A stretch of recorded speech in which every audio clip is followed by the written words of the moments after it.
the experience where we're never predictable and also never on time, mainly because it's Jonathan's fault. Tonight. Always. My fault. Always. No, don't you pin that on me. Don't you pin that on me. I did. It's always your fault. But we're here, finally. Even though some people think that I am Jonathan. We're wearing the same color shirt, almost, both in green.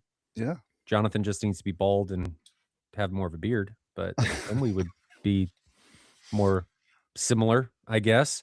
I haven't talked to you in a while. We didn't do a stream last week. Anything new? Did you watch any new movies? Did I watched you do quite anything? a few new things, but no, I had just sat down for dinner, like probably 2 minutes before, and I get that text message, and Megan had made a nice meal, and Ryan's like, "Are you coming?" I'm like, "Oh, give me 10 minutes." Mm-hmm.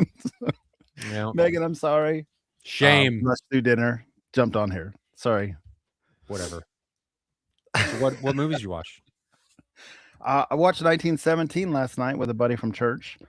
That's a fantastic movie. Where your theater didn't work? I had 20 minutes of ridiculousness. Always happens. I can't even figure it out. And lately, the newest thing that I haven't figured out yet, I got buzzing happening, like 60 hertz hum that came out of nowhere. Oh, no. Yeah. And it's obnoxious. It's not just like a little bit. It's obnoxious. No. So I got to track that down. Oh, dear. You fought that a while ago, and now it's back. Yeah. Yeah. I'd conquered it. I'm telling you, like every 2 years it comes back. It's like something gets a little bit of oxidation on a connection or something, and then you got to go trace it down, unconnect everything, and connect it back up. Never to be forgotten. It's like, forgot about me. Still here, baby. Just comes around and lets it known that it's still there. So you watched 1917. Yeah, we watched Arcane a little bit together. We talked about Gone Baby Gone last time, didn't we?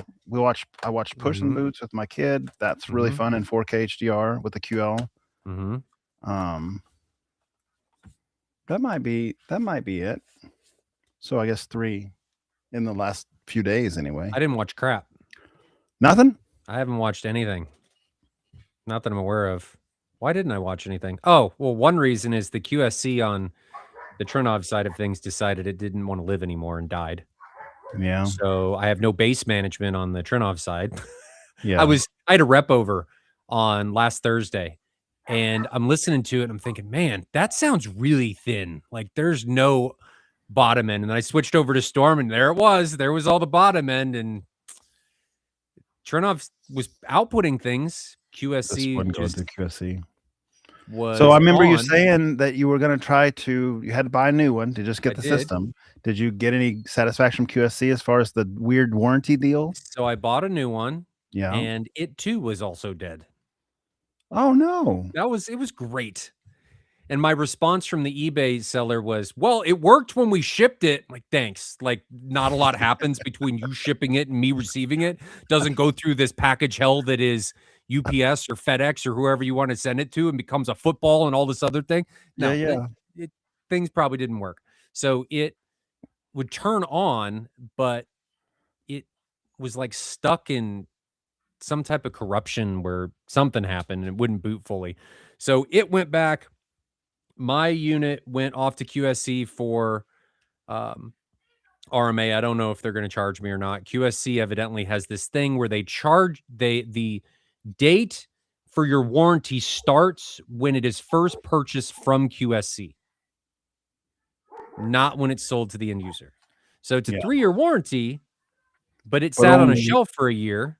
So I only got 2 years of that. Yeah, that's and it was a couple months out of warranty. It was January. So maybe they'll be nice and give it to me. I don't know. It's a great product. I love it. It does a lot. I'm only scratching the surface for what it does. But yeah, so that's where we're at. Somebody saying, could I do a mini DSP Flex instead of the QSC? No. There's too many channels. Too many channels. Wouldn't work. And the QSC allows for a lot of customizability. It's pretty cool in what it can do. It's a pretty cool piece. Pretty resilient piece until it gets hit by lightning. Until it's pretty resilient until it's not. I mean, that's how this goes. Let's be real. Yeah, it was alive until it wasn't. That's how those things work. So I didn't watch anything that I'm aware of. Watch some anime. You guys don't care about that stuff. My big thing is, you may notice that what is behind me is totally different than what is normally behind me. So I am in a different part of the house. I moved my desk into what used to be a storage area where my flight sim pit used to be, and my computer used to be here a few years ago. And then my son said, "You know what? I'd really like a hangout space." And he wanted all this stuff, and we built it, and then he didn't use it. Shocker. You know, what 14 or 15-year-old knows exactly what they want? Says Is this in the everything they want. basement that you built this hangout space Yeah. for him? Yeah, So so you that moved black your stuff door, out. Yeah. that black door right there is back where the server racks and stuff are for the theater and the actual storage space. So I took my desk apart, took everything off of it, moved everything in here, plugged it in, and everything miraculously worked. Nothing. There wasn't fighting USB. There wasn't fighting HDMI. There wasn't a TV that didn't work. The camera, everything turned on. It was Nice. magic. Nice. And it'll probably fail during this stream now that I've said something. Watch this. And then it dies. So I moved, and we moved. So there used to be a couch right where I'm sitting. The couch is now out in the main part of the basement, and my basement actually flows a lot better now. It feels more like a basement, a hangout space. So the couch is out there. The bar table kind of segments that part area off, and there is the startings of a lot of speakers out there. Oh, so like a little listening station? A lot. And the speakers that are out there right now, there's some that are on the way. They've shipped. So right now, the Perlisten Black Editions are there. There's S5Ms, R5Ms, A3Ms. So they're sitting right now. Kef Blades are on the way. R3 Metas are on the way. Q Concertos and Q1s. And then Ascendo 6s, 10s, and 12 Pros. So move away, little four-way switcher. You're gonna need a lot more than that for all those speakers. What I decided was there's not enough space to keep them all on at the same time. So I think I'm gonna have kind of like a little display area where some of the speakers are just gonna be sitting. And then if people want to listen to them, I can unplug and plug, and there'll be a storm that I can switch profiles. The OSD switchers, I'm going to be able to utilize those. They've got a remote and all that, so I'll be able to rock that stuff. Honestly haven't figured out how I'm going to do it. I had a realization when I was sitting down here a couple days ago. I was like, man, I don't have as much room as I thought I was going to. These speakers are a little bigger than I remember. What if you oriented it lengthwise? So where your window is out your basement, if you put that in the backdrop of your speakers are left to right. So I only gain 6 inches if I do it that way. It's not worth it. Because of the bar. And then I have to contend. No, not because of the bar, because of there's a jut out over on the side where it kind of comes out. And then I have the hallway back there. It doesn't. And then I have to deal with the window. And it works better this way. So it is what it is. It'll work. I mean, if I did it with all the speakers active anyway, none of the speakers would be in the proper position, and I don't want that. So it allows me to move things, and the blades and the Black Editions will stay always hooked up, but I can move monitors and bookshelves, which are all the other speakers. The Black Editions are actually on wheels. That was nice. Like little file cabinet casters. wheels? Like casters. Yes. Well, they weigh 200 pounds a piece. They're CNC milled aluminum. The shipment when I got them for 2 speakers weighed 800 pounds. Oh man, because they used real wood to package them, I suppose. Like were they plywood were each coffins in their own individual crate, and there was foam that was around them inside the crate, and the crate was their box. That's how they were packaged. They were like, who needs cardboard? We're going straight to plywood. So that's been my thing over the last couple of days. Finally got everything cleaned up. What QSC? It's a QSC QSys 110F. So it's got a lot of speaker inputs on the back and outputs, and it does all the bass management for the Trinov, because the Trinov can't know that the infras are attached to it. because they're different and it doesn't work with waveforming. But didn't watch any movies. Oh, That's been my the movie we were supposed to watch, I watched as well. War of the Worlds. I failed. I didn't watch it. I watched it in Dolby Atmos. Talk about it. Let's talk about it because I remember that movie. So that's been a go-to bass movie since, all of us were budding enthusiasts, right? And and we're watching it. I watched the Dolby Atmos version for the first time because I've always just watched the Blu-ray before, the DVD even. I know what's going to happen here. And I was like, something's wrong with my system. You're talking about thin. It didn't sound thin per se, but it just had none of the tactile feel, like none of the deep bass, that kind of pant like flapping bass. And I thought, is this one of those movies that they stripped out the ULF and texted our little group? And yeah, it is. Somebody threw some charts in there right away that were at their fingertips. So sad. Wasn't it Sheldon? Yeah. And it was like, it looked like it was like 70% of the bass was ripped out of there. It seemed like below 30 hertz and stuff. So that's disappointing. There were a couple scenes that were noteworthy increased or improved with the Atmos, like the ceiling speakers were active. And I don't know, I haven't watched it long enough to tell you if like some of the effects were different, but there were some things that stood out for sure that were improvements. But overall, you just lose that bass. It kind of just loses its like super tier status as a soundtrack. Yeah. It's still a fun movie. Like my daughter watched it for the first time with me and she liked it a lot. I knew that was going to happen. And I think I actually have the 5.1 version, the non-Atmos version. The old one, the old DTSMA. Because I think it sounds better. It's so much different. I mean, it's just worlds different. It feels like all my transducers are off. If I was going to tell you the difference between the two versions, like the old one feels like you got all that tactile and the new one's just kind of audible. I mean, maybe that's intentional. You never know. I mean, maybe the mastering. I think it's intentional in the concept of them always trying to rip out the bass because it damages little retail cheap subs and makes bad noises and stuff. So you guys think that's true? I do. That's my theory. I don't know about that. They have to intentionally put that filter in there. It doesn't just automatically go in when they're mixing it. But my point is do you think that the audio engineer was like, no, this is not how I imagined it, and it shouldn't have been this way. So then when they remastered it, they got the opportunity to take all of that bass out. You don't think that's I don't think the original mixer would rip that out. I think it's some sort of corporate thing that says like, thou shalt put a HPF in there at 30, thou shalt have no bass. At 30 hertz, basically, to protect the majority of our customers, so we don't have people calling us and saying we wrecked their system. That's my running theory. So we don't blow up any more of their subs. Is that what you're saying? I do think that.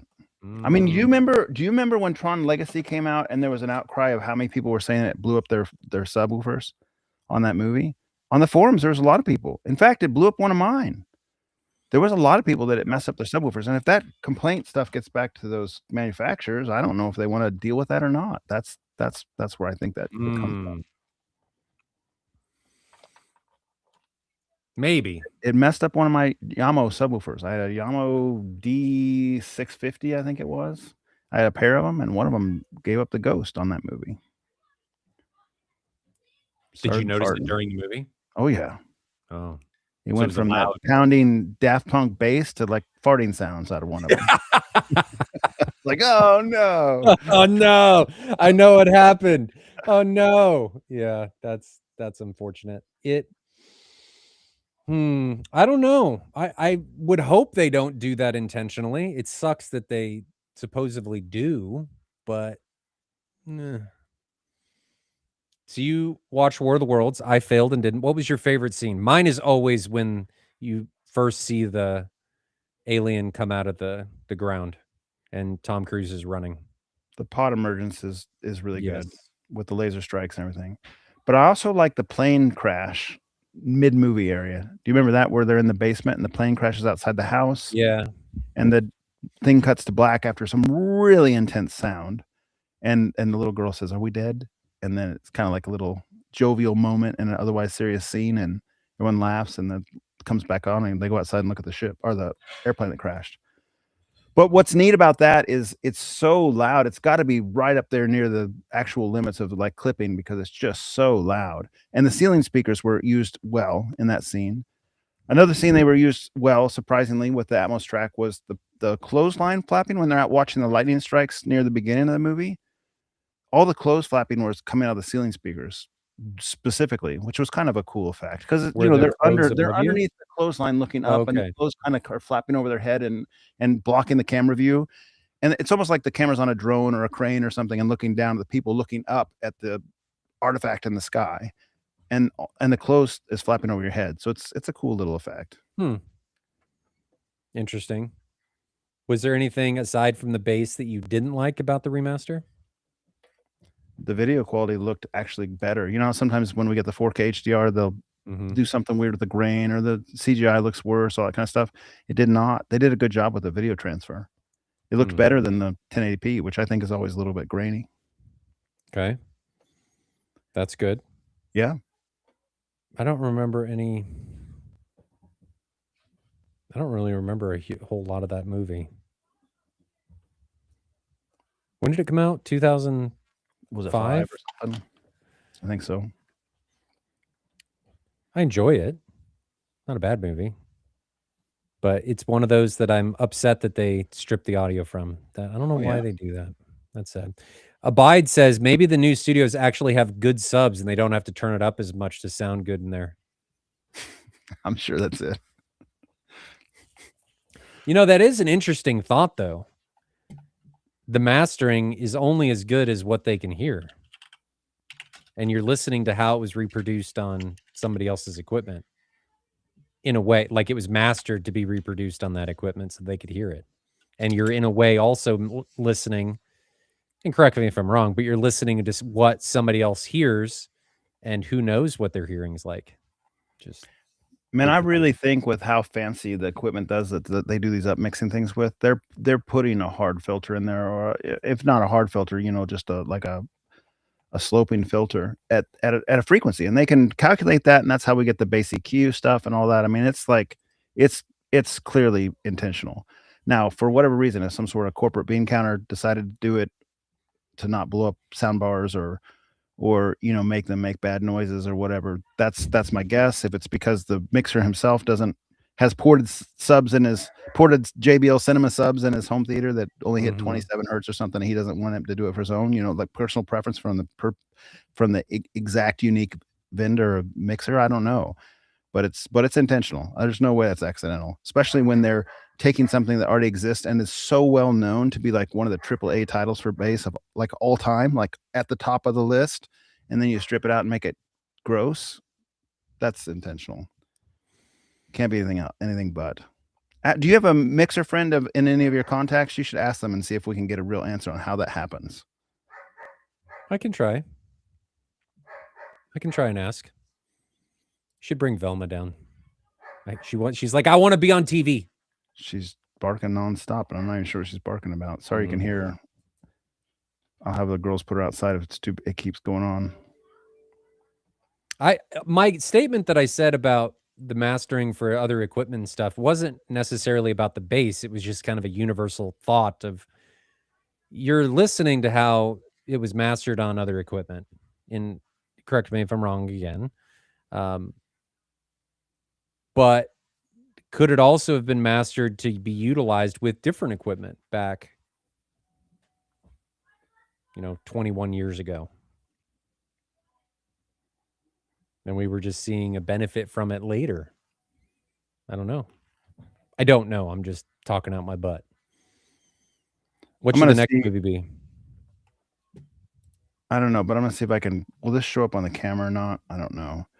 So this is what Sheldon sent us the other night. Maybe it won't show up, but I got that it. is that I is got it. base content. You got it available to show Yeah. versus the new one. It's just so much weaker, Is that and in we're our group thread? talking. It's in our group thread. How far back is it? Good lord, there it is. I found Not it. that far. Um, I mean, the original one had content way below 5 hertz even, and the new one.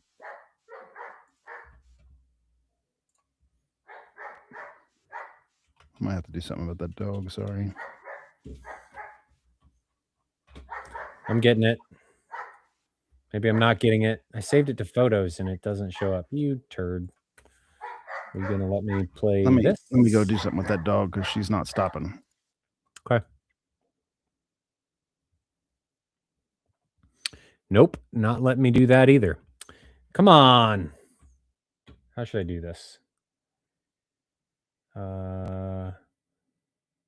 Open. I think that'll work. Let's look at that window. Hey, look at that. Okay. So this is one of them. And then let me get the other one. Quick look. And we'll do,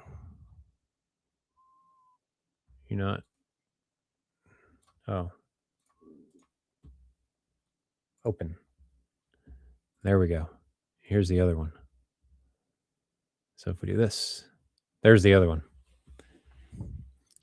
So one, other. Well, how do I switch? This one? How do I grab the other one? Can you switch left arrow, right arrow? I swear I know how to do this. It didn't create another stream. Stop. If I do duplicate, and I do... Can you still hear me? Yes. And I do this. Yeah, without a side-by-side, it's harder to tell. But there you go. You're flipping back and forth. Look how much more, like, the redder the color, the more intense the sound. And you can see at the bottom, it goes from 5 hertz on the left to 40 hertz on the right. So that's your frequency range. Mm-hmm. And the new one's all hot between 30 and 40, and the old one's hot down to 5 hertz and below. Like, look, flip back to the old one. Look at all the ULF that new one's missing. It's crap. It's like a projector that's oversaturated. Yes. But this is the intensity of the bass. The energy that is at given time and frequency. So there you go. This is new. This is old. Yeah, Jeff Fry says the same thing happened on Mastering Commander. I know that one firsthand as well. Experienced that difference between the Blu-ray and the DVD.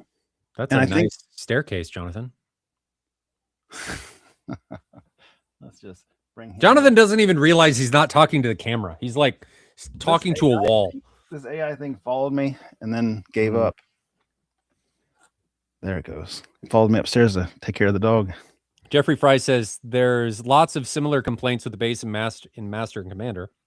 I remixed the Blu-ray mix along with the original DVD to compare eventually. I know Kevin was talking about remixing some stuff to get the video. He did it. I didn't get a chance to test it yet. He remixed for the War of the Worlds, the 4K HDR the video with the Blu-ray audio. Did I see right that one of you was suggesting or asking if you could take the bass out and use the audio, the Atmos, and mix them together? Yeah, somebody suggested that in our group chat. I don't know how that would necessarily be done. No. Well, it could be in the context of you'd have to do it with some sort of capture device. So your LFE channel outputs LFE only, right? And it would on both tracks. If you could get some sort of input device that would separate all the channel outputs from like the pre-outs and then rob the subwoofer off the audio from the DVD and plug that in instead of the LFE on the Blu-ray or the HDR thing, then that could work. But it'd be tricky, right? You'd have to have capture cards, audio cards of some sort that would capture each channel individually. I'm too lazy. Not happening. Somebody could do that. I'm surprised there isn't. There may be. We could probably Google it and find someone that's done it. You could absolutely do it. I'm just saying it's not going to be me on that one. I've played enough with capture cards. I don't need to do that again. And mixers. I don't have the equipment to do that kind of thing. You want it to be. Not happening. All right. Next movie. What do we want to do? Is there anything new? Anything interesting? I need something happy. I'm still trying to recover from Nuremberg. Here. I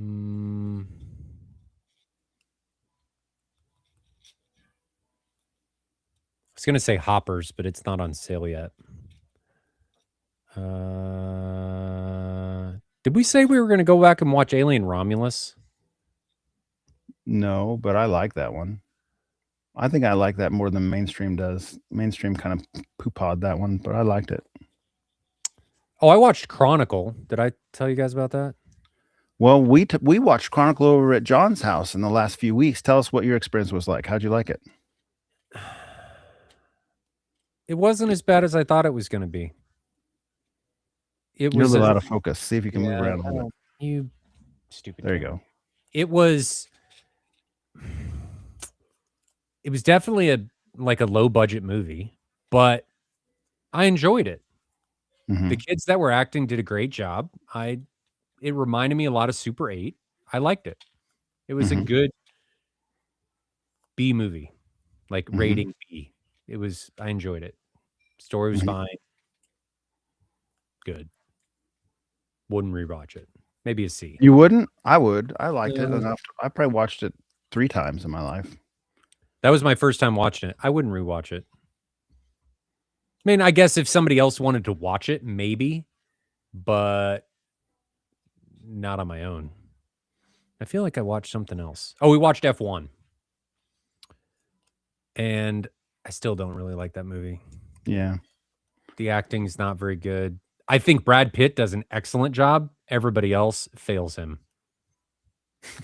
And the part that I hate the most is how they do the announcers and how they're always coming out of sound like they're coming out of PA speakers. It just doesn't fit with the movie.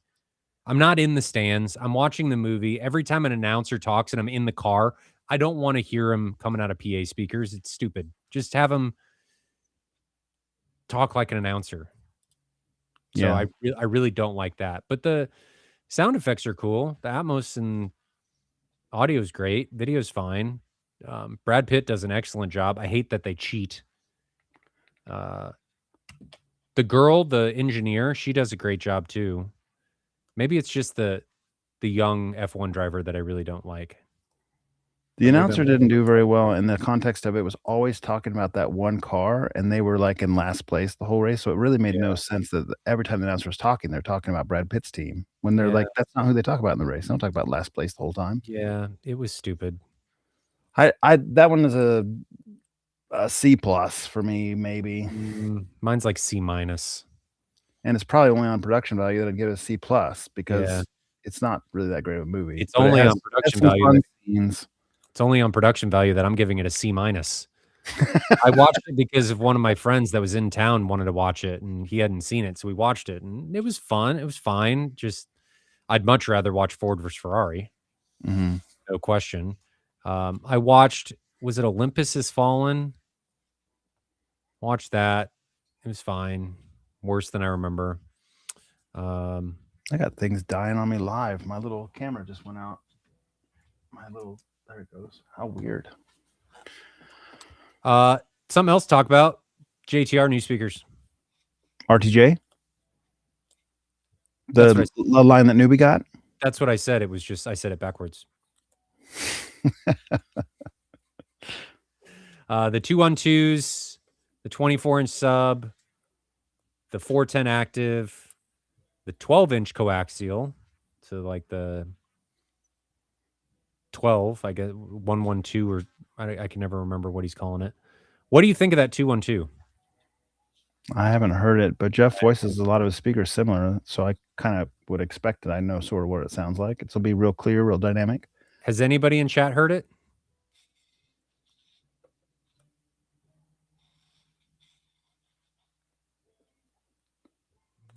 We'll find out. Micro proxy. I do watch F1. The point that he was making was they didn't talk about anyone else. Yeah, it was just any time they talked, it was about that specific car. And I don't watch F1, so that's true. I don't. I do. They do talk about it a lot, but they also talk a lot. It could have been done better. Anyway. Well, the thing about that one is it was pumped up to me. I kept hearing people say this is the new Top Gun Maverick. I did too. Well, we went and saw it together. And it wasn't. It wasn't anywhere near as Top Gun Maverick. No, not at all. There's not one scene in F1 that even holds a candle to the worst demo scene in Top Gun Maverick. Just saying. The 212, I think they missed the mark. Should be 210 or better, 28. Oh. No. Why? Tell us why, MW. Why you see that, MW? I'm interested to hear them. I know some guys in chat are interested in hearing them too. I've had some people talk to me about them.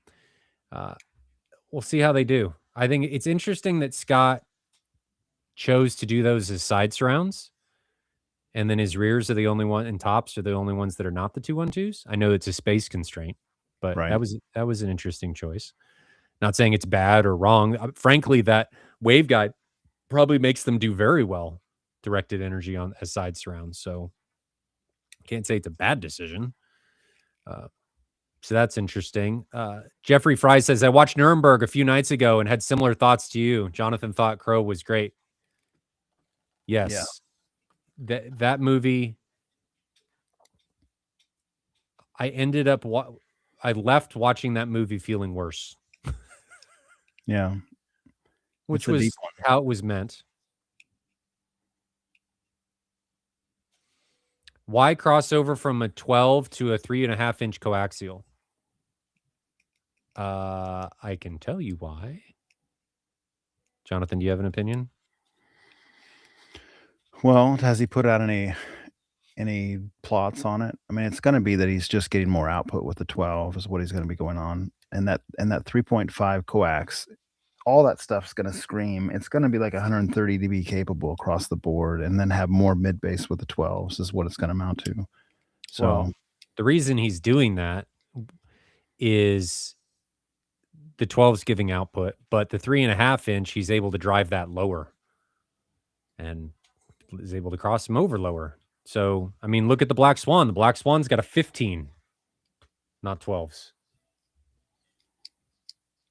So there's reasons. I think it just works better for his purposes and what he's trying to accomplish. It sounds like Zach might have been at the newbie gathering. They sounded awesome, he says. Okay. That's good to know. That's the first person feedback I've heard. So that's good. I watched that Youthman video today where they were interviewing. He was interviewing some of the guests, and everybody was ecstatic about it. It was a really good response. People were saying it sounded a lot better than they expected. They expected it just to be like car based, basically, but it was. They said it was when it was not at its highest level, it was really balanced and everything. Yeah, and I would hope so, given there's 24 24s in there. I mean, it stands to reason. Yeah, and kind of funny. In the Youthman video, it was showing that the projector screen, like immaterial the vendor is a good vendor, so I'm not even going to bring the vendor's name up. But the projector screen was like rattling screws out of the frame because there's so much, 150 dB plus bass is unforgiving. It's going to be doing that to anything. I asked in the comments like how that projector hung up because I still don't understand. I mean, if you watch that video, watch the TV as you go into that room. He's got like one of those vertical, say a 48-inch TV or something vertical that has movie posters on it, like people do sometimes. That TV is like the guts are coming out. It's flashing white, like it's the panel's just flexing so bad that it looks like, when you press on an MA monitor, a VMA monitor, or whatever, how it makes it white. The panel's doing that on its own because of how much SPL there is.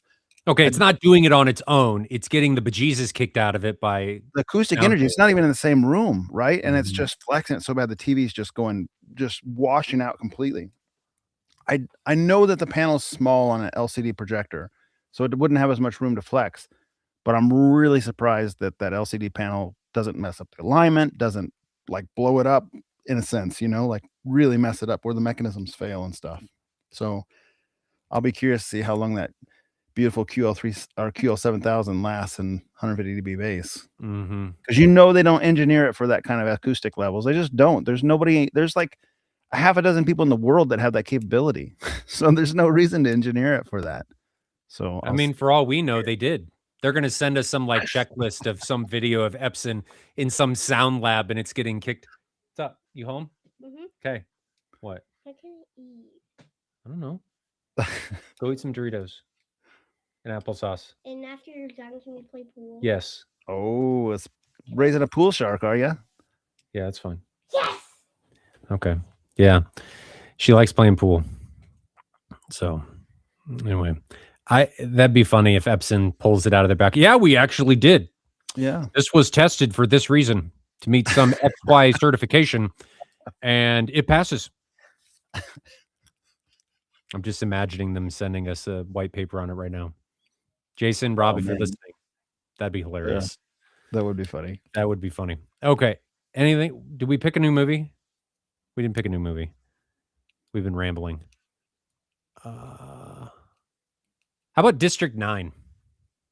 I haven't watched that in a long time. I have watched it. I thought it was okay before. You liked that one? It was. I don't mind watching it again. It's probably been 10 years since I've seen it. I mean, we don't have to. It was just one of those where the CGI, I feel like, was really well done, and I want to see if it holds up. All right, that's fine. I'll do that one. All right, let's do District 9. Was that in the comments or just off the top of your head? No, I just was looking at my movies, and I'm looking at it right now. So that's where it came from. No, nobody suggested anything. All right, questions. If you guys got a question, drop it in chat. We answer them in the order they come in, first in, first out. Donations are absolutely not required. They're always appreciated. But do not ever feel like you need to donate anything. Jonathan and I do not understand why people do that, but they are appreciated nonetheless. I have seen District 9. It's just been a long time. Jonathan, do you want me to star? Because I feel like sometimes you can't read or can't read good and you get lost. I just go slow. Okay. Well, you can I'll read the start. I'm tracking for new ones. Have either of you watched, let me click the show button. St. Louis Sports Audio Fan says, have either of you watched the movie Good Luck, Have Fun, Don't Die? I've not. I have not. Tim says it's excellent. He really enjoyed it watching it in the theater. I don't think that's out yet on. Is it not? Oh, it's in theaters still? That would explain. I don't know if it's in theaters, but it hasn't been that long that it was in theaters, so it's probably right. not yet. Good luck, have fun, don't die. Let's see. Yeah, it just released February 13th. Probably not out yet. I'm going to put it on a list, though, or see if it's out. Macroproxy says, have you guys ever heard Theory Audio SB25 speakers? Think they could handle left, center, right, as well as everything else? I've not heard Theory Audio. Theory makes good stuff. What's the model again? SB25. I'm looking up.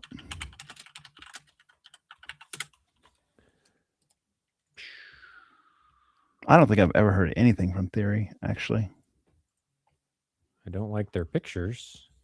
So, Macroproxy, I'd want to know why you're thinking about doing these speakers. What's driving you to potentially do Theory? What's the idea? You do have to use their amps. DSP is a big thing for that speaker line. Keep going. Next question. Well, I'm trying to look up the speaker. Is it at the surface mount? I mean, there it is. Okay, SB25AW maybe. Oh no, here it is. SB25. Okay, their picture is just like showing the middle. 400 watts continuous, 800 watts peak, 117 dB at 1 watt, 123 dB peak. Does it give a response? 54 to 23 kilohertz, 6 dB down. And then they provide measurements. If the specs are real, then they would meet reference levels, and that's kind of my bar to entry. Mm-hmm. So they would do that according to the specs. Yeah. I don't think it's not a bad speaker. I just want to know why you're thinking about going that direction. What is up with their pictures? They're like zoomed in so far that you can't even see what the speaker looks like. I don't know. Macro, website. Send me a message and let's talk Theory versus Pro Audio. I mean, it's the same company, but let's talk and see if we can maybe put something together. 2525 KPS says, with an upgrade budget of $5K, which would you go for? Aura shakers to Krausens, 2 times HSU VTF3 to 2X JTR RS1, or Mad VR NV Core LS12000 to some other projector.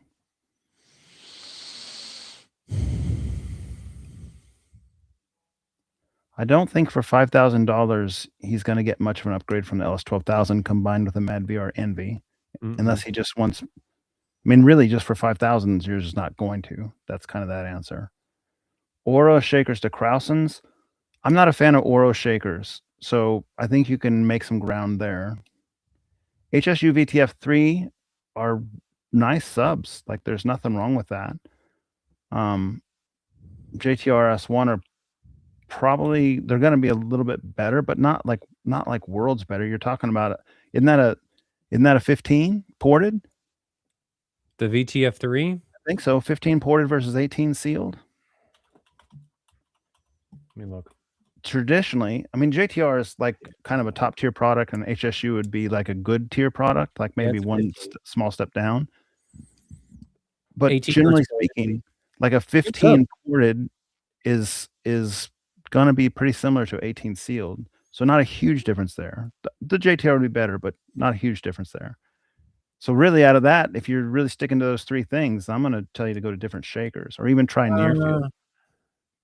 For $5,000? That's way too much money for that.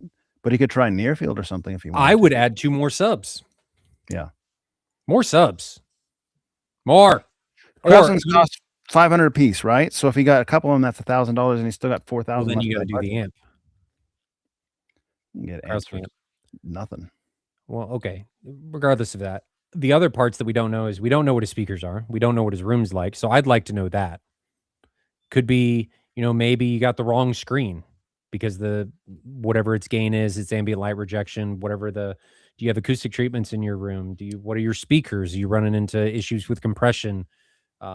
What's your AVR amp looking like with what your SPL ask is of all that stuff? I mean, many more things to upgrade outside of just those, but given what you're saying, I'd add more subs. Yeah, and also look around your local area. There's an area meets thread on AVS forum, and there's usually like big active groups in some of the cities. Not every city, but some of the cities have active groups. Just post in there and say, hey, I'd like to schedule a movie night at my house, and you host some people, and then they'll get to know you, and then they'll invite you to the next one, hopefully. So that would be a good way for you to experience more stuff and see what you're actually interested in yourself. Wally46 says, I have 2 Clips RP 1600 SW subwoofers in the front and 2 Clips SPL 150 SW subwoofers in the back. Would upgrading to 4 Clips RP 1600 SW subwoofers get more bass? Sure. Clips SPL 150, isn't that kind of a lightweight duty subwoofer? It's just a woofer. It's not a subwoofer. It's $299, $229, different places. I've had one. Has it for $229 right now. I had one a long time ago, or something like it.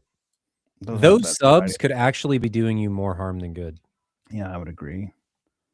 Now, wait a minute. There is an expensive version of that. That's the SPL-150. Is that what we're talking about? Yes, maybe. That one on Clips' site says it's $1,400. So let's make sure we're talking about the same thing here. There's like a $200 variant that's kind of got that same model name, and there's like a $1,400 variant. So that's apples and oranges.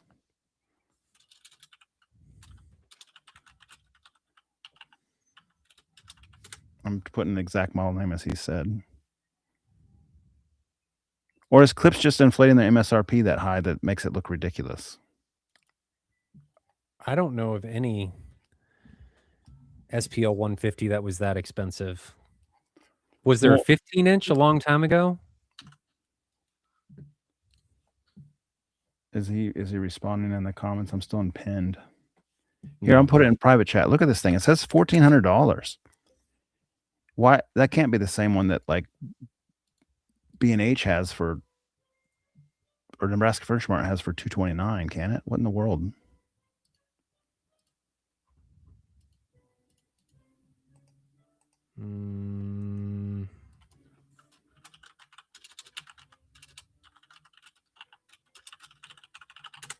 I don't know. Maybe. So the one that's on the clip site for SPL 150 SW is a 15-inch ported box, huge, and the SP. Oh, that's saying 120 SW. That's a sealed box with a 12-inch. Google had it labeled wrong, so that might be part of it. Hey, get back with us and let us make sure we're talking about the same one you're talking about. The smaller clip subs are notoriously not very good. The bigger clip sub, the new ones that have come out in the last couple of years, are actually good. So if you're talking about some sort of little guy that's like a 12-inch sub for the last decade or something, like Ryan said, that actually might be detrimental to your system. Wally says they're 15s. They used to be 600 a piece. They may just be inflated. I mean, I would go to 4 1600 SWs. That would be a rocking system. Yeah. You're going to remove potential phase issues. The RP 1600s are solid subs, especially for the money. They're enormous, but that's what I would do, especially at the correct price point. Go beefy. I think you already knew our answer, though. I wish I knew if that was, because like, isn't the RP? Let me look it up. Isn't the 1600 only like $1,600? So not even. Like you can get them for cheaper than that. It's 2,000 on clip site, so we're talking about a $600 difference as it is MSRP from the company. If we're talking apples and apples, but you can get them on. You can get them considerably cheaper than that.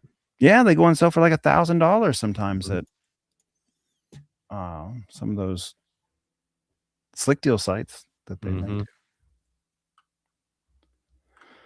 Yeah, Wally, I'm going to stand by it. I've been around a lot of the little smaller clip subs, and I'm not a big fan. But the RP 1600 is a real deal. And so is the 1400, and the 1200 is not bad either. They did a really good job. Jad Crew 875 says, "What are your thoughts on the upcoming Genie, Titan, Nor Max?" Well, we don't have much thoughts because we don't have one yet. Although, Ryan, do you have a little news? Supposedly, I'm getting one. What time frame do you know? No idea. It could be next year. I don't know. They said they'd get back to me when they started shipping. I'm cautiously optimistic on this one. I'm on the pre-order group. I'm gonna try to tinker with it myself. I don't think there's very much risk at the pre-order price. We talked about this a little bit on the last stream as well. I got in at the early bird pricing, so it was like $2,800 plus the mount. At that pricing, from what I'm seeing, continually reviews pouring out, you're getting a good value no matter how you slice it. Absolutely. And if I don't like it, I can probably just sell it for the same. If it sucks, I'll just pass it on to the next schmuck. Well, I mean, the value is there. Is it going to compete with my NZ500? Probably not, but in certain ways it might beat it. Is it going to compete with the QL3000? Same sort of thing. Probably not, but in certain ways it might beat it. It's supposed to be like, I watched a review today from a guy named Thrillcat that I thought was interesting. He compared it directly to an NZ700. I don't know Thrillcat. I don't know his integrity. I don't know anything about him, so I'm not saying good or bad. But he had a lot of videos showing with a red 6K camera, so it was like good footage. And you can get a good idea kind of what those things are doing there. And I think he's bringing it over to one of the more reputable video calibrators also to see what they can get out of it. But it held up really well. It's a very bright. It's probably twice as bright as like the JVC is. And the blacks are what he quoted good enough. And that's what I keep reading. Like, it's not going to leave you wanting. It's going to have real good color saturation because it's got triple lasers. You don't have to worry about speckle. I mean, you know all these things if you researched it at all. But triple laser sometimes has speckles, so you need usually a negative gain or a very expensive screen to combat that. Very quiet. It's got 1 millisecond of lag. Maybe not the most precise zoom and focus controls, but you can get to the point where you want, and it's automated for the most part. They said it's usually pretty good enough, close enough to just click the auto button and let it do its thing.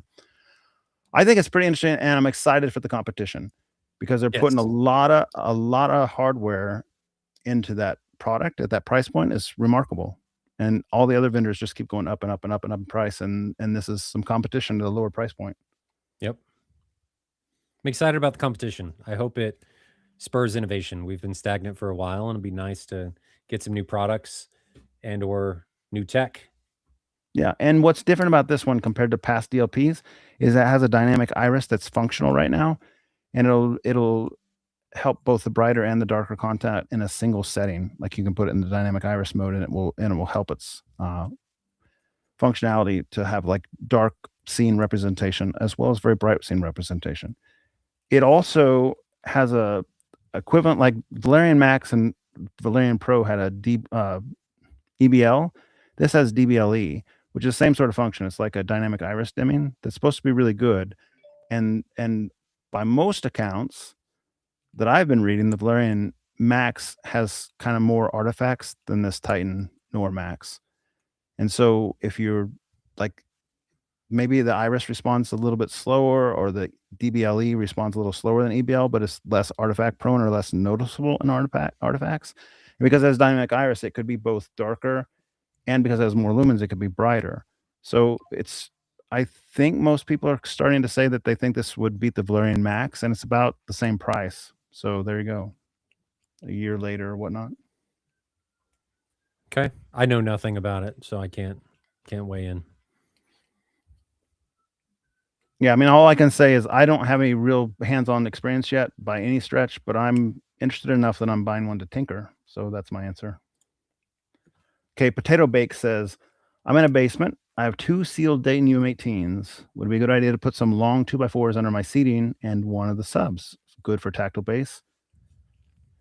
Absolutely. I mean, any kind of like lifted, raised wooden floor will give you a lot more tactile feel if that's what you're after. You couldn't just do like 2x4s flat. You'd need some sort of surface in order to kind of like capture that acoustic energy. Like put a piece of plywood over the 2x4s and set your chair on the plywood. That kind of thing would give you a little more feel than just putting on feet that are 2x4s. There's a tactile base thread on ABS Forum that's thousands of posts long. A lot of good information in there. I'd steer you that direction to kind of get some ideas. A lot of options you can do in that realm. But thread is an understatement with how active that oh yeah, area is. Might as but well ultimately, if you just build like a square frame box and put a piece of plywood on top of it, and you put your chair on that plywood on that framed box, you're going to get more tactile than like on a concrete floor. So if you're seeking that, it's a way to add tactile. So Jeff asked, and we kind of already addressed this, so we don't have to spend a lot of time here, but what are your thoughts on Newbie's crazy build? Specifically about the crazy part, because we already talked about like the performance and thought like it got good reviews. I hear a lot of people talking about, is it overkill or does anyone need this? There's even like some talking head videos that have come up and said like, nobody needs this type thing that I've seen on YouTube. What? I think if he enjoys it and it's something that's like very clearly hobby space and just personal enjoyment, like why not? What? Okay, I have a question then. Why are they not making talking head videos about the Mad VR Experience Center? I have a 64-inch subwoofer 3 feet from my head. I mean, what? It's I don't know, right? Because he's everywhere. So like, I don't know the Mad VR Experience Center is everywhere. If you go on Facebook page and you scroll down, somehow I don't know why, but he's just everywhere. Like that. Yeah. His channel's everywhere. His pictures are everywhere. He does have more than I do, but we talk about this all the time, that the proper number of subs is infinite, right? The more you have, the better the overall experience is going to be, obviously, if you keep it at moderate levels and not ripping your face off. But all the power to him. I got no problem with it. Scott screams extreme. I mean, that's his personality. So to put something down like that, I don't see the reason to. He's got great equipment in there. And he's had some of the vendors that have made that equipment come in, including Epson and JTR and Seymour, Chris Seymour. Like a lot of the guys that own these products, that manufacture these products, came in and calibrated a system for him. Well, probably the way they would prefer it, and then made it like a crazy way for him as well. But it's been set up right too. So yeah, it's cool. If he's taking care of his other responsibilities in life, his family and his his friends' family, and have fun, do what you need to do from there. I was gonna say church, but I don't think he's a religious man, so that's not on his prerogative. Are there any screens? Microproxy says, are there any screens for UST setup? there is ALR and AT. Euroscreen Excellent website had visionary USAT material, but can't find any information on a picture of it. He's toying with the idea on a QL7000.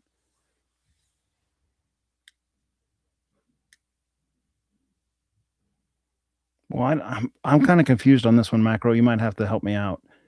I mean, you have a QL7000 right now.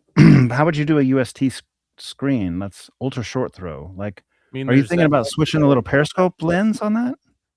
Is that what you're talking about? I Sorry. would assume that's what he means. Do you know? I don't know this. You know how you lose or gain lumen output on like those QL series projectors based on the lens? Do you know if the little periscope lens, do you lose or gain output in any serious context? Not off the top of my head. I'd have to go look. No, either. And I don't know if there's proper documentation on that. I can ask Epson. I don't know. I mean, you're gaining it from distance because you're right there, but I don't know if it becomes a moot point because if you're losing anything else because of the mirrors. I don't know. Don't have a good answer. He says yes. I don't have a good answer either. Do you need an ultra short throw screen for that? Man, we just need to have conversations. Auto light rejection and acoustic transparent. So yeah, but for a UST short setup, so maybe you don't need it. But if you're talking ALR and AT, I mean, Stewart makes perf screens that do that. Not woven. I don't think we know this answer, man. Ryan, you could get with him if you want. Yeah. Macro, you need to reach out because I need to talk to some vendors about that one and figure out what makes the most sense. I do know the guys the European Screen Excellent guys. I know the owner, and we actually do a booth with them at ISE, so I can get in contact with them. But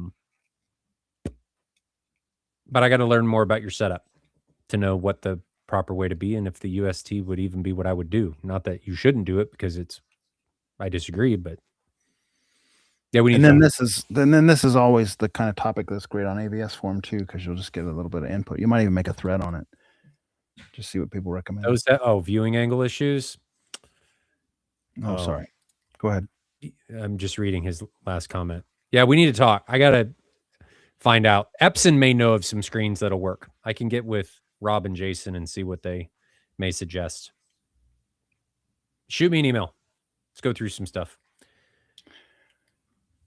But Jack 60 Flats 99. We finally watched Tron Ares. So disappointing. I wasn't that bad. I still haven't watched that one. Really? I've watched clips from it, but I haven't watched the whole thing. Let's be real. I'm not gonna give you any spoilers. Tron Legacy is not a good movie. It's not. The acting's bad. It's a fun movie. It is not a good movie. It is visually stunning. The music is fantastic. It's not a good movie. It's right there with Pacific Rim and Godzilla. No, they're not good movies. No. Pacific Rim's 2 steps down from Tron Legacy. No, it is not. They are bad movies, acting-wise. Okay, Tron may have a little bit better acting than Pacific Rim, but you get my point. It's not a blockbuster movie. It wasn't when it came out. I view Ares the same way. Felt very Tron to me. It was fun, as Jeffrey puts it. I would agree. It's a good demo movie. Zach says, I watched that same review video. What do you think about hooking it up to a video processor? Would it bring it closer to a JVC? I don't think so. Not from what I've watched, Zach, but I mean, again, I'm answering this based on what I've heard from other people, so take this with a grain of salt, of course. What I've heard is that the tone mapping on that Zemi Titan or Max is actually really impressive. And so you're kind of dealing with like the hardware limitations compared to the JVC in regards to very specifically the black floor. It's not going to match a JVC on the black floor, and video processors can't fix that. What they can do, a video processor, is bring out the dark shadow elements into like the levels that the projector can manage. But from what I've read, the Titan Aura Max is already doing that with its on-chip dynamic HDR processing, tone mapping. And so like there's been multiple people on the AVS forum thread that's like 660 pages long or something last I looked at it already. People are testing it all over the place with all kinds of stuff. And that thread updates like 15 pages a day. It's wild. I can't even keep up with it. I haven't kept up with it. But what I do see in there is that people are comparing it with different video processors and saying like it's already doing pretty well on its own for that particular model. You might edge out some like little artifact things that might still be kind of growing pains or may not ever get as good as a dedicated processor, but it's not going to be a magic pill for that one, I don't think. No. Good question, though. Chris says, I'm purchasing 2 pairs of Polk R900 Atmos speakers. I need some advice on placement. Or R700, R400 center, R100 surrounds. Should I go? I'm on the ceiling or on? What should I go on the ceiling or on the walls? Oh. Should I go on the ceilings or on the walls? 2 pairs of Polk R900 Atmos speakers and need some advice on placement. I think the OR is supposed to be 4 R700 and R400 center, R100 surrounds. I'm assuming that's what he meant.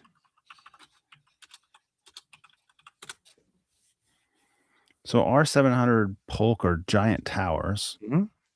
And then R400 center, R400. None of these look like they're on walls. R400 is like a MTM center. And then the last one is a R100. Is that a bookshelf?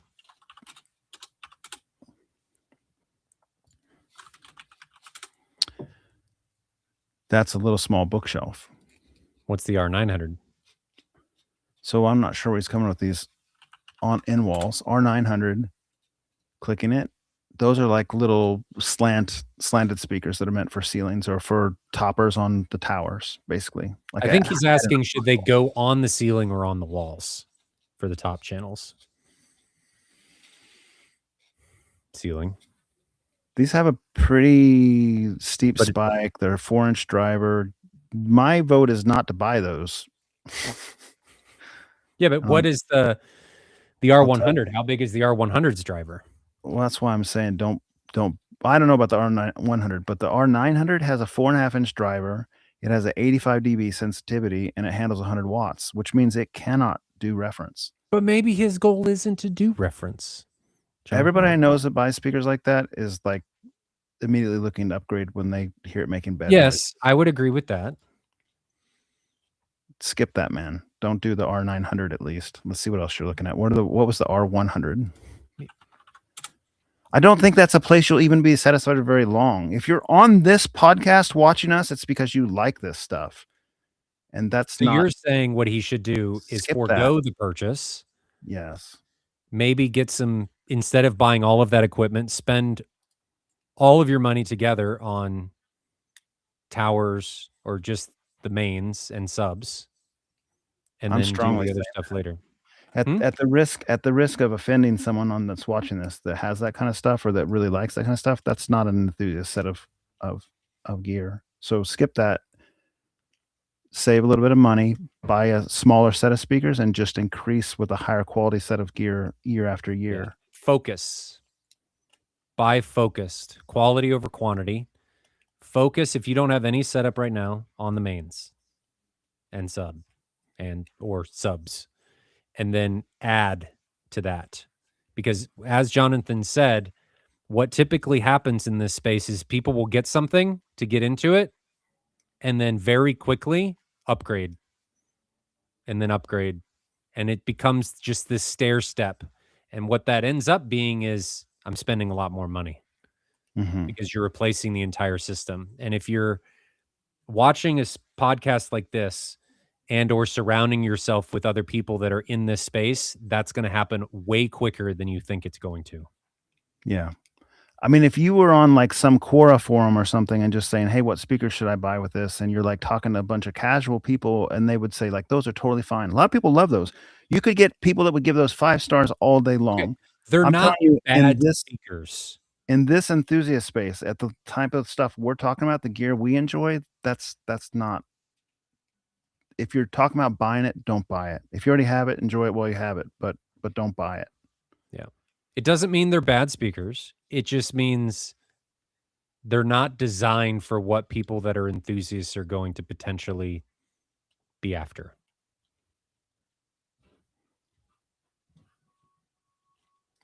Yeah, sorry for the hard news if you already bought them or if you had that direction, but we're just giving our honest opinion, man. That's all we can do. So Charlie says, Jonathan, I have 9 CBT70J1 for bed layer. Hey, it sounds familiar, but ceiling heights is only 7 foot, so I can't use them for Atmos.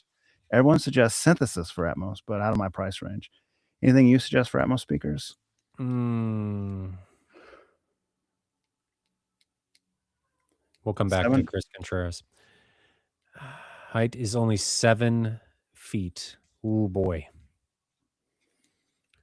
Oh boy. What would I do? I think I would go. I don't like mixing them if you don't have to, but it sounds like you kind of have to. I would go for an 8-inch coax, probably at minimum. So it doesn't have to be synthesis. It can be JBL. It can be something else if you want. You're not going to make a match anyway. Exactly. 8-inch minimum, because like we just talked about with Chris, I want you to be able to have reference capability. I don't want you to have like something that's a limit. And 8 inches coax is kind of where that starts. 8-inch, 10-inch coax, get 2 or 4 of them and put them in ceiling. I think that's my recommendation.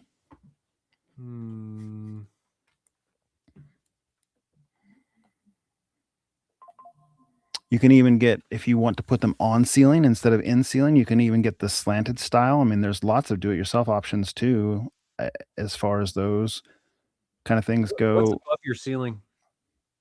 Yeah, Charlie? Drop ceiling. Is it drywall? What kind of ceiling do you have?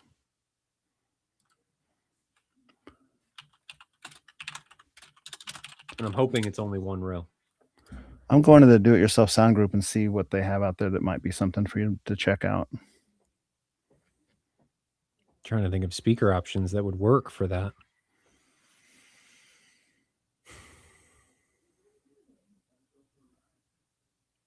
What's the price range?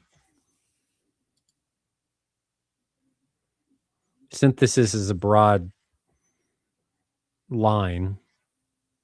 Are we just saying that anything synthesis is out of the price range? Or specific models?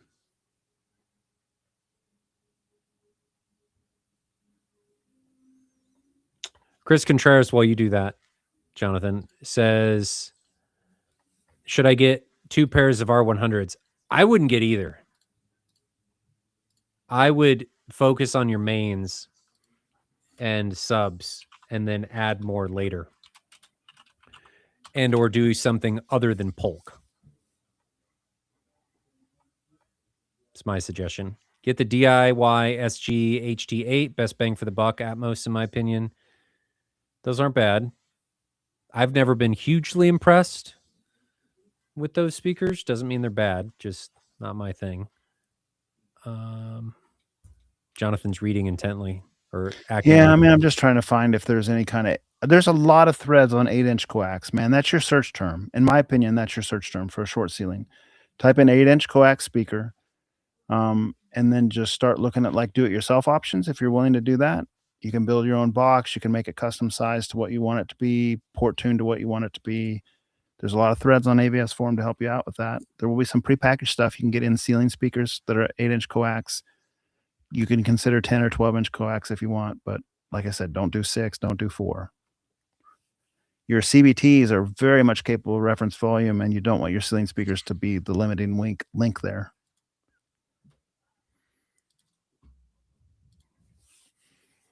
I got to sneeze here in a second. Okay, you said Chris came back? I already answered his question. I said don't buy more R100s. The R100 was at the center or was that the bookshelf? No, that was the little bookshelf. I'm looking that one up again. I think the sensitivity on all those things is real low. So what we're telling you, Chris, what we're telling you here, Chris, and this is something we've repeated for years and years. This isn't new. Like since the very beginning, where Ryan and I were talking about this stuff. That's got a 5 1/4 inch driver, a single one, and it's got a 1-inch tweeter and its sensitivity is 86 dB, and it's 150 watts sensitive, or 150 watts max. It's just not going to do reference. So if you care about reference, if you want to be able to turn it up to movie theater, like premium commercial movie theater volumes, it won't do it. And it clearly won't do it. It's not going to be on the edge. It just won't do it. Flat out bad, won't do it. Now, if you don't have any intent for that, and it's going in like a bedroom setup or a living room setup where you're just not going to try to do that, by all means, if you like the sound of Polk or you like the look or you just like that family of speakers, go for it. But I'm just saying, for a main system in an enthusiast circle like what you're jogging around here, that's not the right speaker for the job. And here's why he's saying that. What we see time and time again, and I actually had some people in that have watched this stream last week. What we see time and time again is people think they don't like it loud until they get speakers that are not distorting or compressing.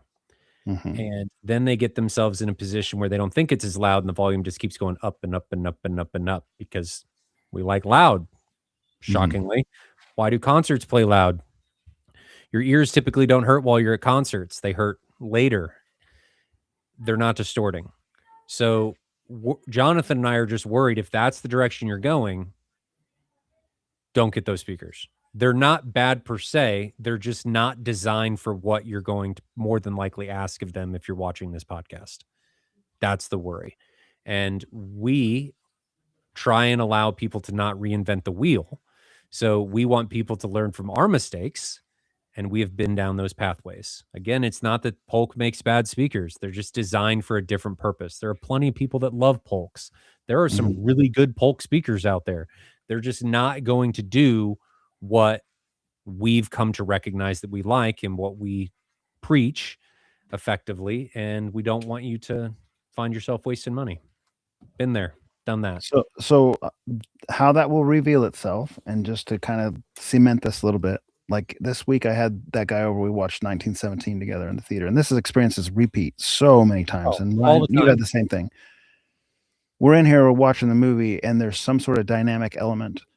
It was an explosion in this case. On 1917, when the rat trips the wire and it blows up, my buddy had never seen the movie. He practically jumped out of the chair and like, oh, I thought I was going to have a heart attack, that kind of thing. That dynamic comes from that capability in the headroom that we're talking about, and that Polk set would never do it. It's going to make a bad sound instead of like a dynamic explosion. When that kind of thing happens, it makes your guest jump out of your seat. It's just going to make a farting sound or like a blown driver sound when it tries. So I hear that a lot, but I also hear time and time again from people that have heard movies repeatedly, like A Star is Born. They're like, man, I've never noticed the crowd noise like that. I've never noticed overhead effects like that. Do you turn up your overheads? I'm like, no, it's because they're not compressing. They're not running out of gas. There's a lot of content at a much higher signal than people think, but people want to put these rink-a-dink little speakers up there. And I get why, because if you're going to save money, if you're going to compromise, and I will continue to say this, if you're going to compromise and you still want tops, that's typically where it's going to happen. And it makes sense. My argument would be, don't put the tops in at that point, spend that money somewhere else or save it to get something bigger and better later, because it's just going to compress. It's just going to distort, and it's going to lessen the experience for you. Happens all the time.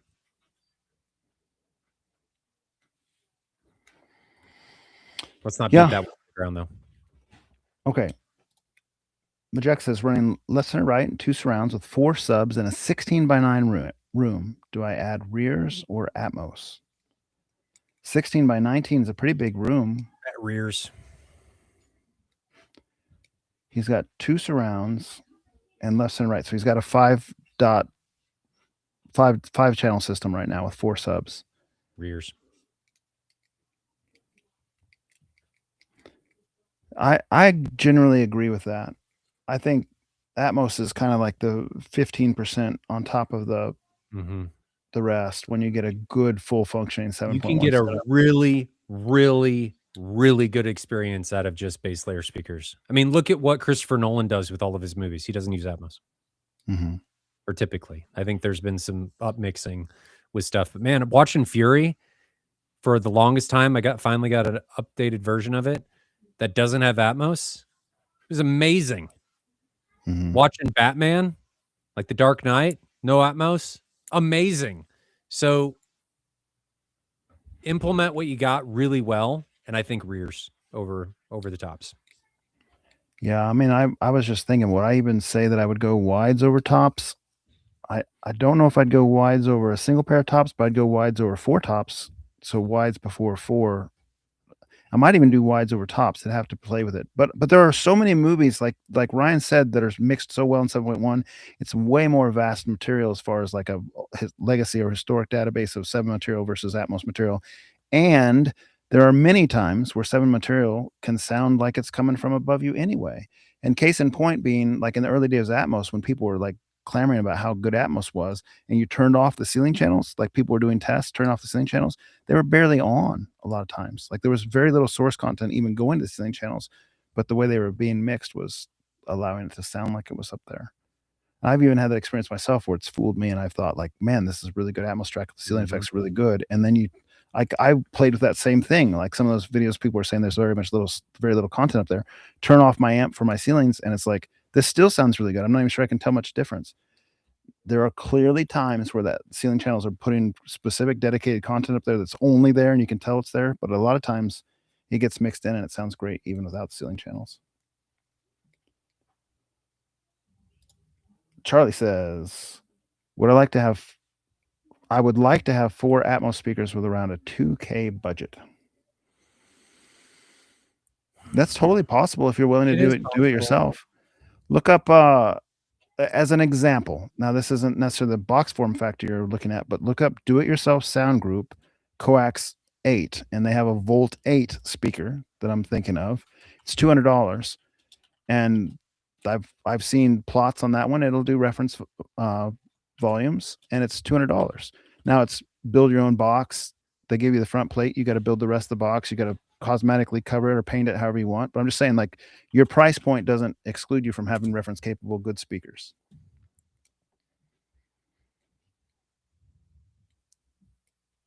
And I don't think you have to do it yourself even to get there. Let's just do JBL. And it doesn't have to be JBL. I'm just doing that as like a mainstream example. Coax 8-inch. Let's see what they cost for like an in ceiling or in wall.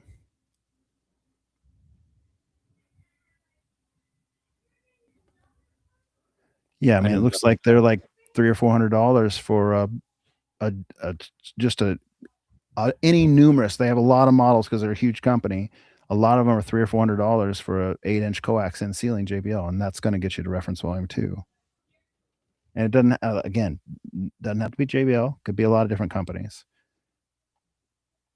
I feel like some of these questions are kind of tying in together, and this is one of them.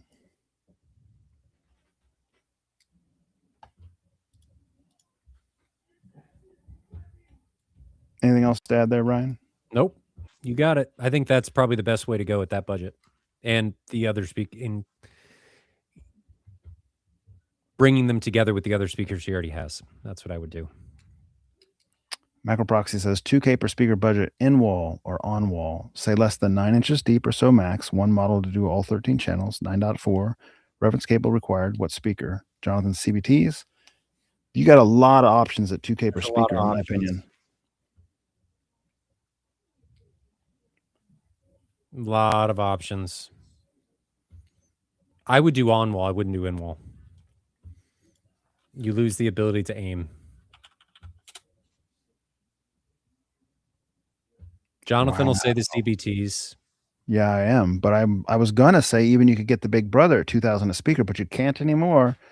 The prices have gone up. The Big Brother CBT 1000 is $3,100 now.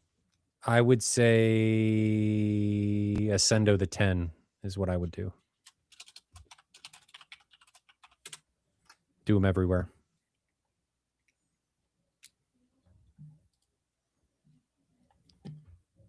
So, and they're far from 9 inches deep.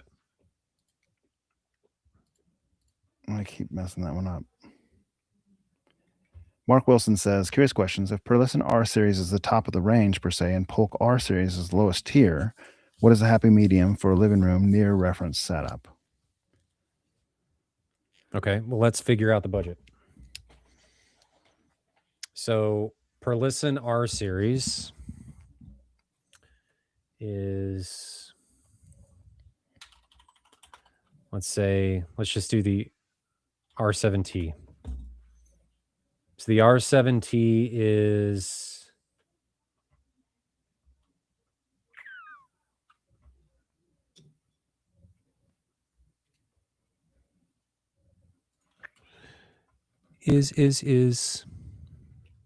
man, this website is terrible where I am. R7T. Well, that can't be right. Hold on. What do you think? I'm just trying to figure this out. Do you have any opinions? So he puts living room and near reference setup in the same thing. I mean, a living room setup to me is a little bit more grace on picking speakers you want that aren't reference setup, just in my mind, because that's not that traditionally in my thinking, that's not where you would go to watch your home theater stuff. But if that is your home theater room,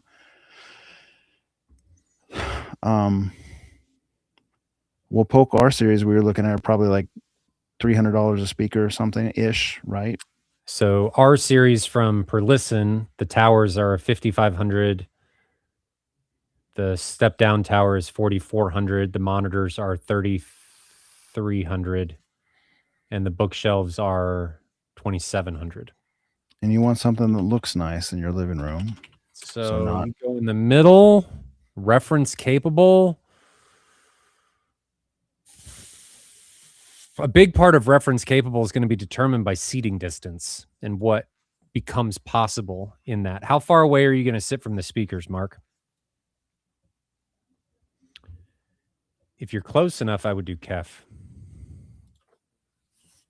But if you're far, Kef's not going to work.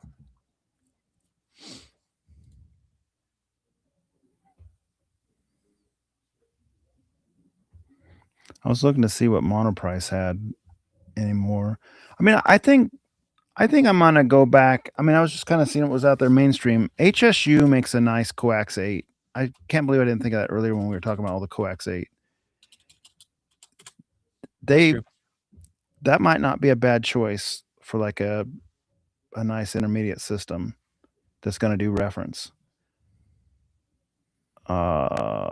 It's sold out right now, but it's $400 a speaker. And they look nice. They're just kind of, they're not gloss black, but they're kind of a nice satin black box. Nothing fancy, nothing that stands out, nothing that's going to grab your attention, but it's going to be nice, high performance, truly reference capable. Mm-hmm. And they have full packages. Like you can get 5 speakers or whatever with subwoofers if you want, like a full system, a 5.1 system or whatnot through a package price. I personally, and this is subjective, I've never been a huge fan of the HSU sound for speakers. I like the subs. Just never did it for me. Biggest thing, Mark, have you heard these speakers? If not, I would encourage you to, whichever direction you go.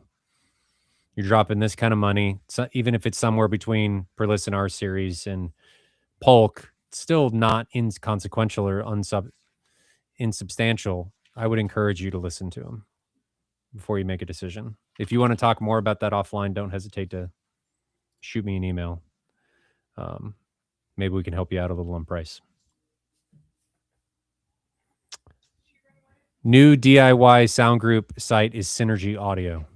Did you get that? The old site's still up. I mean, I was just there. Synergy Audio.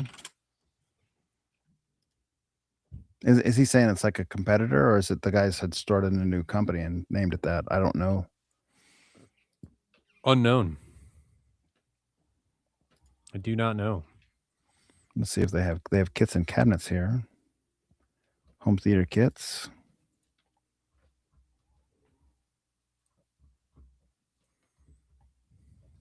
Yeah, they have some options there too to check out. Looks similar. Front face plates you can buy and build your own box beyond that with the crossovers and components and stuff all in there. They'll assemble crossovers at these kind of places for you. If you don't want to do that yourself or don't feel like you have the skills to do it yourself, they can put them together for you for a reasonable price. Says they changed the name. Interesting. The old site's still there for what it's worth. I hadn't heard that news yet. Thanks, Zach.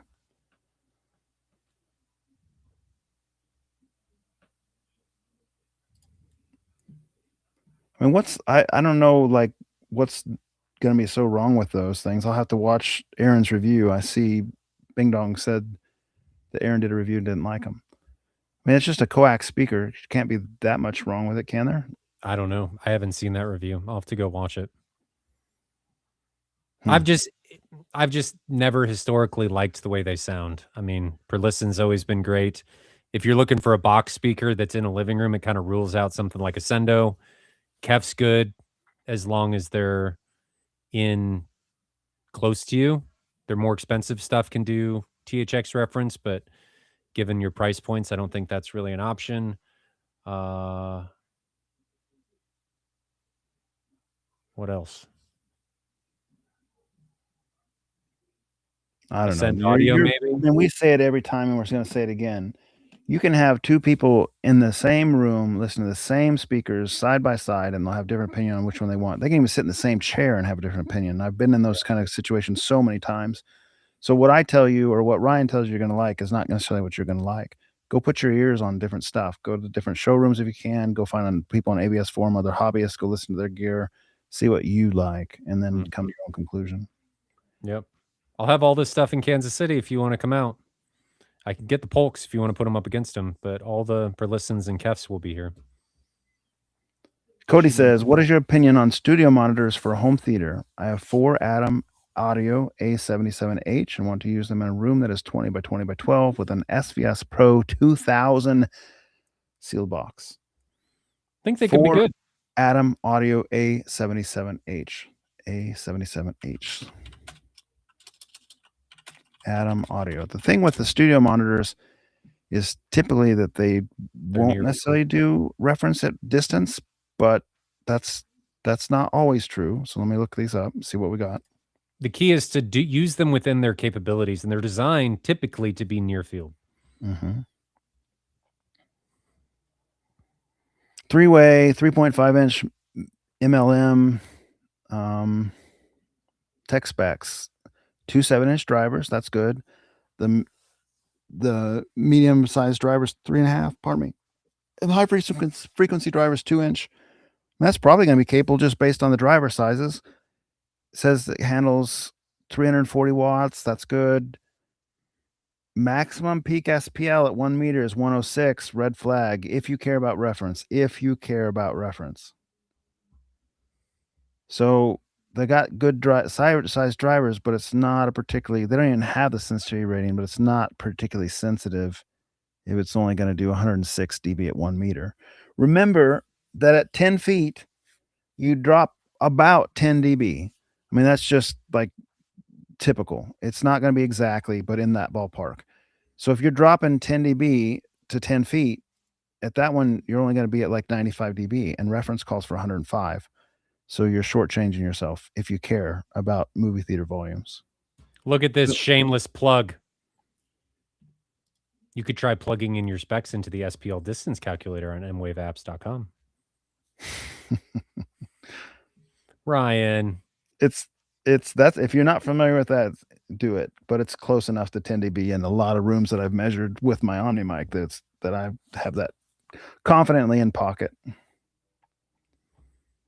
Last question. Oh, here's Mark Wilson. He gave us some stuff on his room. And then we'll have one more question. Living room setup, 16-foot, 18-foot, 9-foot ceilings. MLP is 11 feet from the screen, maybe 9 feet from towers, 6 foot from surrounds, 12 feet, 7 to 7 feet from Atmos. Thanks, guys. Appreciate it. It's not insignificant. Mark, I'm going to say send me an email because I want to go through some stuff with you, and I'll even guide you to stuff that I don't sell. I just want to make sure you get what makes sense for your space. And there's a lot of factors that need to be considered to make sure you get what's right. So you want to pull up that M-Wave site that he's got and just show the audience? Yes. The Ryan link. It's probably Ryan trying to get me to get a virus. It wasn't until you like shouldered him off. There you go.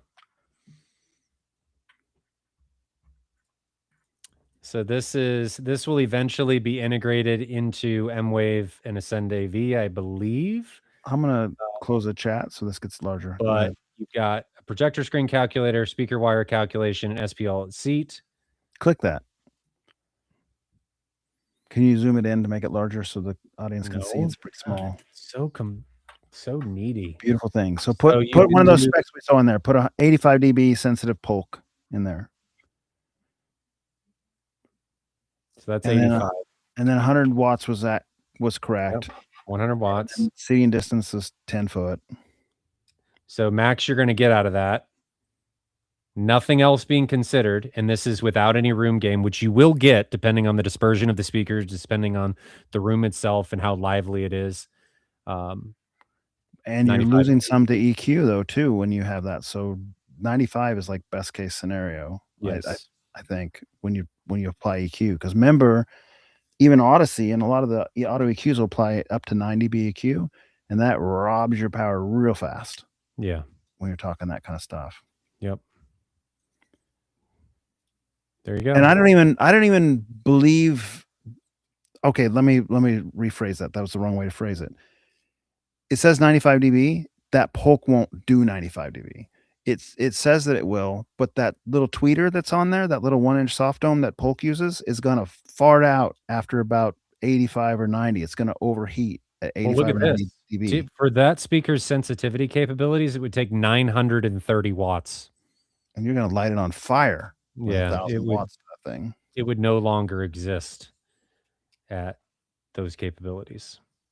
So remember, that's anechoic. You're going to get better than that because your room's not going to be anechoic. But something to consider.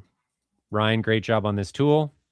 I can thank myself because my name is also Ryan, but I am not the one that did this.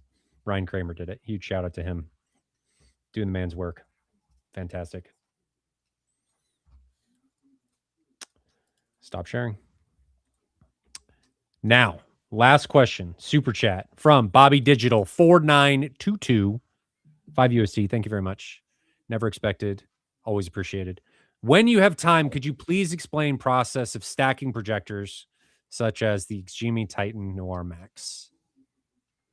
Stacking increases brightness, but it is not a 100% increase. Usually the second projector adds closer to 50%, maybe 2/3. But the Xgimi, I think, is set up to allow for stacking, isn't it? Undecided. I've asked multiple times. In fact, undecided. They don't officially support it, I think, is the bottom line.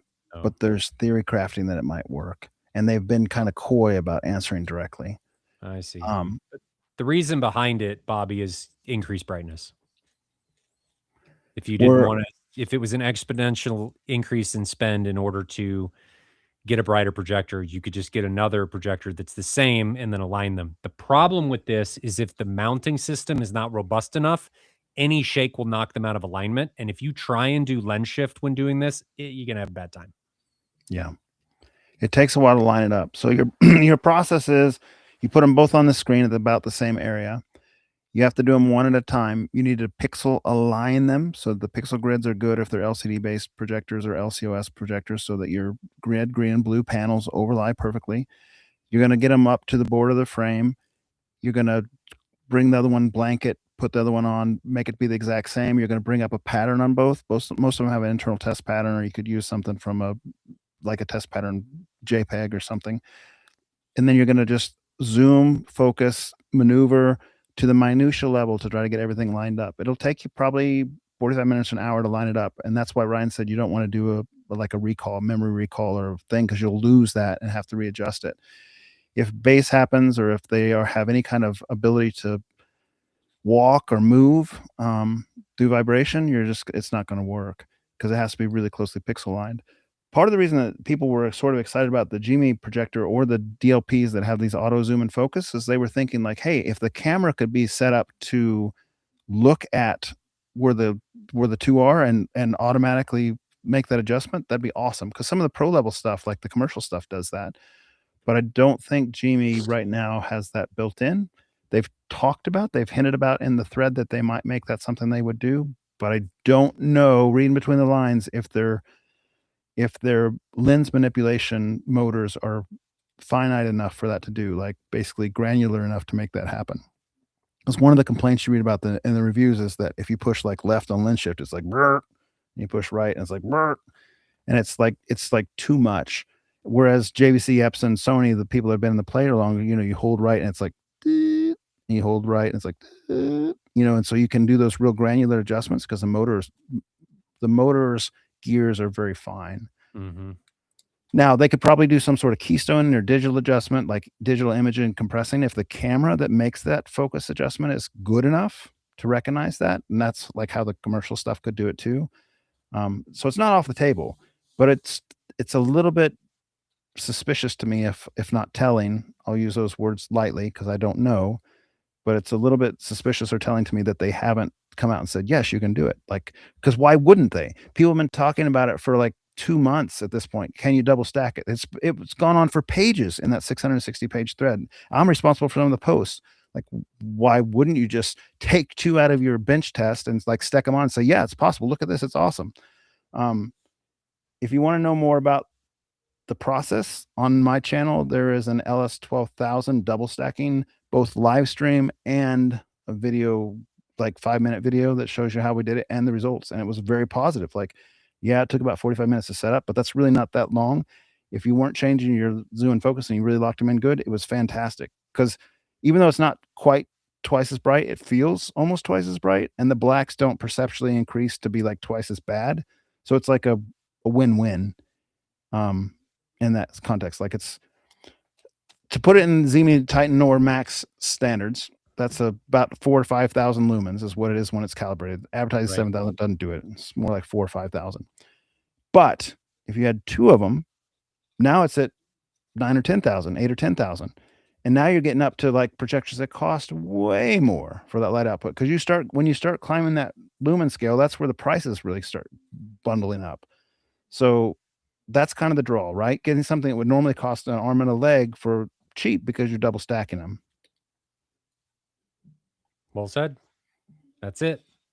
We've reached the end.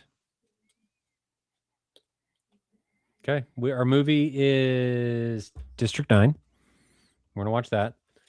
And hopefully we will stream next week, sometime. Jonathan will forget, or I'll forget. Sorry, guys. Gotta make it worthwhile. The late start. Yep. Terrible.